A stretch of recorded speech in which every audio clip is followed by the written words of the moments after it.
Assalamualaikum sahabat Islam, saya akan menceritakan Karomah Syarifah Nurmaya, salah satu waliullah muda, yang tuntun rombongan umrah yang cium Hajar Aswad.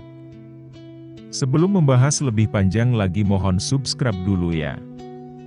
Like dan komen di bawah supaya mendapat video-video terbaru lainnya. Syarifah Nurmaya binti Al-Habib Abdurrahman bin Husin bin Abdullah Al-Fahir Assegaf, itulah namanya. Salah satu wali madzub yang di mata orang awam kelakuannya menyalahi adat manusia biasa.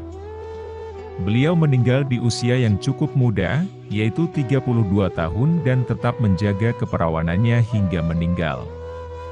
Sejak usia 5 tahun beliau sudah menunjukkan karomahnya, diantaranya ialah beliau telah memberitahukan kedua orang tuanya bahwa ia akan meninggal pada usia 32 tahun. Ketika beliau hendak pergi umrah, seluruh uang yang akan digunakan untuk pembiayaan disetorkan kepada pihak yang bersangkutan. Setelah itu berangkatlah beliau ke Mekah. Di rumah ayahandanya, Habib Abdurrahman secara tidak sengaja membuka lemari beliau dan melihat tumpukan uang yang harusnya disetor untuk biaya umrah masih utuh. Jadi, ayahandanya langsung menelpon beliau untuk mengkonfirmasi apakah beliau benar-benar ke Mekah.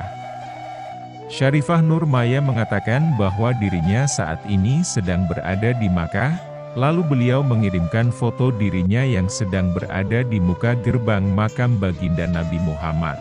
Karomah beliau yang lainnya tampak ketika beliau sudah wafat.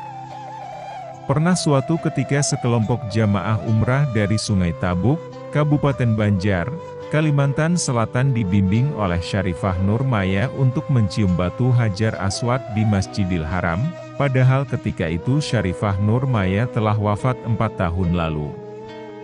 Kisah yang diceritakan oleh ayah kandungnya, Habib Abdurrahman, sangat masyhur di masyarakat Kalimantan. Karomah lainnya ialah beliau masih tetap berziarah ke makam Habib Abdul Qadir bin Ahmad Assegaf di Jeddah, padahal beliau telah meninggal.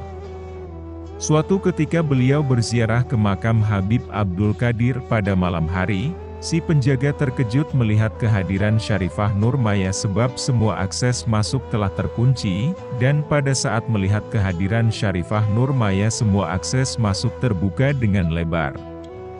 Setelah selesai berziarah, Syarifah Nurmaya ditanya oleh si penjaga, "Siapa kamu?" Lalu beliau menjawab, "Syarifah Nurmaya binti Habib Abdurrahman Al-Fahir Assegaf, dan jika ingin bertemu denganku silahkan datang ke daerah, desa, Padang Panjang, disitulah makamku," kata beliau sambil berlalu. Esok harinya si penjaga segera menelpon Habib Ali bin Abdullah Alaidrus Martapura dan menanyakan perihal wanita yang ditemuinya. Habib Ali bin Abdullah Alaidrus membenarkan bahwa Syarifah Nurmaya telah meninggal dan dimakamkan di daerah Padang Panjang.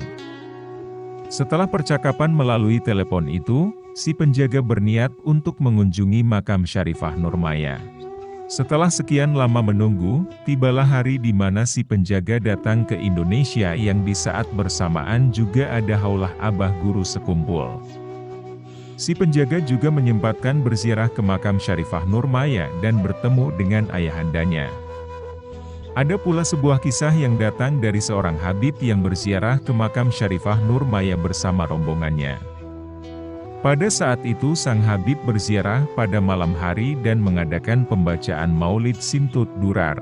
Namun pada saat membacakan maulid tiba-tiba saja lampu yang ada di situ padam. Tetapi muncul cahaya terang dari makam Syarifah Nurmaya dan secara spontan sang habib membacakan syair Ya Hanan Ya Manan.